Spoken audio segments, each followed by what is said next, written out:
आज हम बात करने वाले विस्तार अमर लिमिटेड जो कि 1983 में स्थापित हुई थी।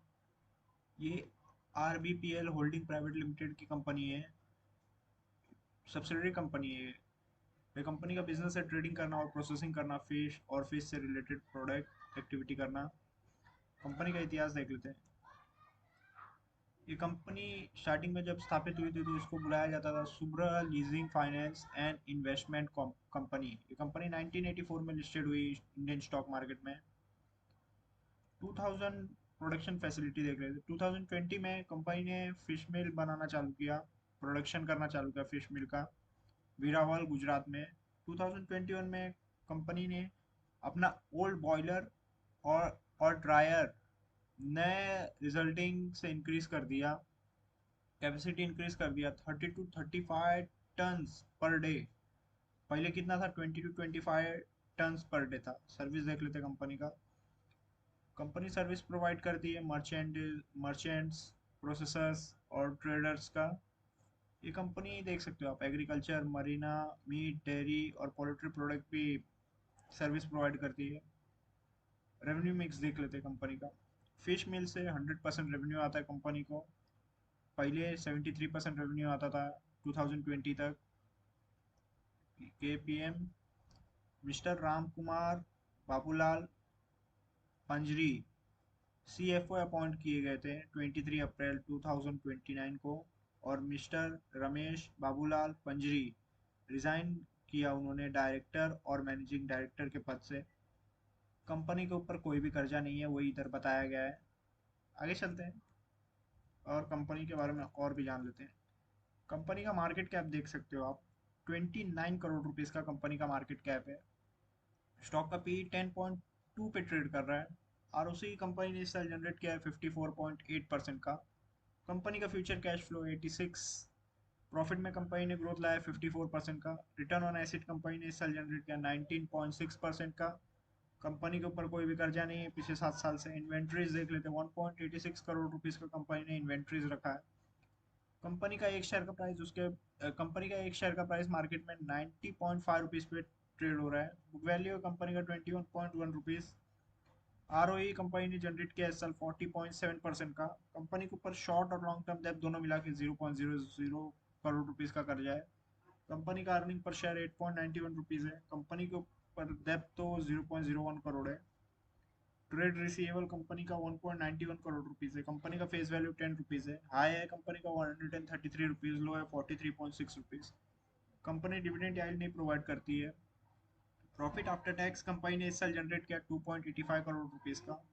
कंपनी के पास कैश और बैंक बैलेंस पड़ा हुआ है लगभग 1.35 करोड़ रुपीज़। कंपनी को ट्रेड पेबल करना है 2.90 करोड़ रुपीज़। आगे चलते हैं, नीचे आते हैं और कंपनी का प्रॉस और कॉन्स जान लेते हैं।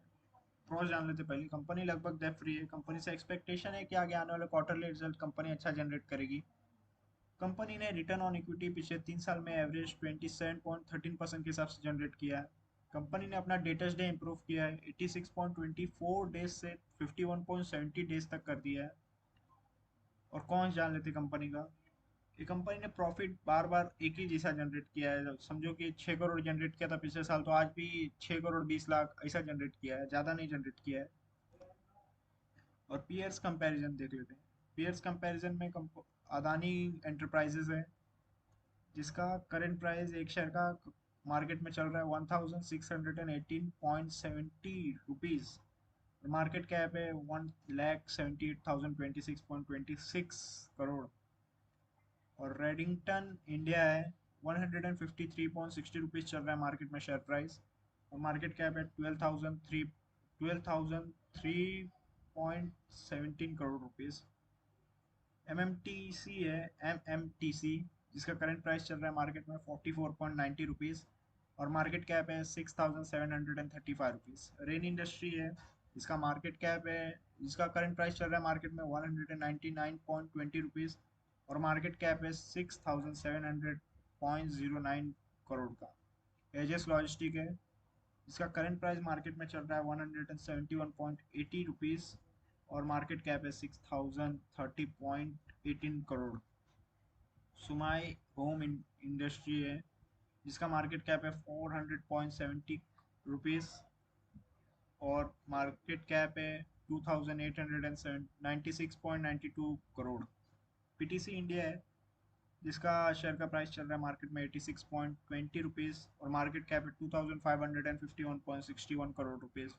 और विस्तार अमर का तो हम बात कर रहे हैं। कंपनी का क्वार्टरली रिजल्ट जान लेते हैं। पिछले चार क्वार्टर का रिजल्ट मैं आपको बता देता हूँ। मार्च 2021 से बताता हूँ। कंपनी ने सेल्स किया था मार्च 2021 में 12.14 करोड़ का, जिसमें कंपनी का ऑपरेटिंग प्रॉफिट रहा था 1.25 करोड़, प्रॉफिट बिफोर टैक्स रहा था 1.15 करोड़, नेट प्रॉफिट रहा था 0.84 करोड़, अर्निंग पर शेयर रहा था 2.62 रुपीज़। 2000 दिसंबर जून क्वार्टर 2021 में कंपनी ने सेल्स किया 8.03 करोड़ का, जिसमें कंपनी का ऑपरेटिंग प्रॉफिट 0.26 करोड़ रहा, प्रॉफिट बिफोर टैक्स 0.17 करोड़ रहा, नेट प्रॉफिट 0.13 करोड़ रहा, अर्निंग पर शेयर 0.41 रुपीज़ रहा। सितंबर क्वार्टर 2021 में कंपनी ने सेल्स किया 2.96 करोड़, जिसमें कंपनी का ऑपरेटिंग प्रॉफिट रहा 0.21 crore, profit before tax 0.11 crore रहा, नेट प्रॉफिट रहा 0.08 करोड़, अर्निंग पर शेयर रहा 0.25 रुपीज़ का। दिसंबर क्वार्टर 2021 में कंपनी ने सेल्स किया लगभग 22.35 करोड़ रुपीज़ का, जिसमें कंपनी ने ऑपरेटिंग प्रॉफिट जनरेट किया 2.56 crore, profit before tax 2.41 crore rupees generate किया, net profit 1.80 crore rupees generate किया और कंपनी का अर्निंग पर शेयर रहा 5.82 rupees. Profit and loss statement जान लेते हैं। पिछले 2 साल का मैं आपको प्रॉफिट एंड लॉस स्टेटमेंट बता देता हूँ, मार्च 2020 का और 2021 का। मार्च 2020 में कंपनी ने 21.24 करोड़ रुपीज़ का सेल्स किया, जिसमें कंपनी का ऑपरेटिंग प्रॉफिट रहा 1.63 करोड़ रुपीज़ और प्रॉफिट बिफोर टैक्स रहा 1.48 करोड़ रुपीज़, नेट प्रॉफिट रहा 1.09 crore rupees, earning per share रहा 3.41 रुपीज़। मार्च 2021 में कंपनी ने सेल्स किया 35.58 करोड़ का, जिसमें कंपनी का ऑपरेटिंग प्रॉफिट रहा 3.41 crore rupees, profit before tax रहा 2.99 करोड़ रुपीज़, नेट प्रॉफिट रहा 2.22 crore rupees, earning per share रहा 6.94 रुपीज़। कंपाउंडेड सेल्स ग्रोथ देख लेते हैं। पिछले 10 साल का डाटा अवेलेबल नहीं है। पिछले 5 साल का एवरेज सेल्स ग्रोथ है 174% का। पिछले 3 साल का एवरेज सेल्स ग्रोथ है 100% का। पिछले साल कंपनी ने सेल्स में ग्रोथ लाया है 37%। कंपाउंडेड प्रॉफिट ग्रोथ देख लेते हैं। पिछले 10 साल का डाटा अवेलेबल नहीं है। पिछले 5 साल का एवरेज प्रॉफिट ग्रोथ है 102%। पिछले 3 साल का एवरेज प्रॉफिट ग्रोथ है 381% और पिछले साल कंपनी ने प्रॉफिट में ग्रोथ लाया 54%। स्टॉक का प्राइस कैसे मूव किया अभी देख लेते हैं। पिछले 10 साल का डाटा अवेलेबल नहीं। पिछले 5 साल में एवरेज 63% के हिसाब से मूव किया। पिछले 3 साल में एवरेज 51% के हिसाब से मूव किया और पिछले साल कंपनी का शेयर का प्राइस बढ़ा 101%। रिटर्न ऑन इक्विटी देख लेते हैं। पिछले 10 साल का एवरेज रिटर्न ऑन इक्विटी 12% है। पिछले 5 साल का एवरेज रिटर्न ऑन इक्विटी 18% है। पिछले 3 साल का एवरेज रिटर्न ऑन इक्विटी 27% है और पिछले साल कंपनी ने रिटर्न ऑन इक्विटी 41% जनरेट किया। आगे चलते हैं और कंपनी का कैश फ्लो देख लेते हैं। पिछले 2 साल का मैं आपको बता देता हूँ। मार्च 2020 में कंपनी ने cash from operating activity 1.18 crore generate किया और cash from investing activity -2.57 crore rupees generate किया। Cash from financing activity -0.01 crore rupees generate किया और net cash flow -1.41 crore rupees generate किया। मार्च 2021 में कंपनी ने cash from operating activity 1.01 crore rupees generate किया, cash from investing activity -0.06 crore rupees generate किया, cash from financing activity 0.00 crore generate किया और net profit 0.95 crore rupees generate किया। रेशो जान लेते हैं। पिछले 2 साल का मैं आपको बता देता हूँ, मार्च 2020 का और मार्च 2021 का। मार्च 2020 में कंपनी का डेटर्स डे 95.72 डेज था, इन्वेंट्रीज डे 42.85 डेज था, डेज पेबल 136.18 डेज था, कैश कन्वर्जन साइकिल 2.38 था और वर्किंग कैपिटल डेज 15.98 डेज था। और आरओसी आप जानते हो। मार्च 2021 में कंपनी का डेटर्स डे अच्छा हो गया, 51.70 डेज हो गया, इन्वेंट्रीज डेज 29.88 डेज हो गया, डेज पेबल 63.84 डेज हो गया, कैश कन्वर्जन साइकिल 17.74 डेज हो गया, वर्किंग कैपिटल डेज 24.52 डेज हो गया। कंपनी का शेयर होल्डिंग पैटर्न जान लेते हैं।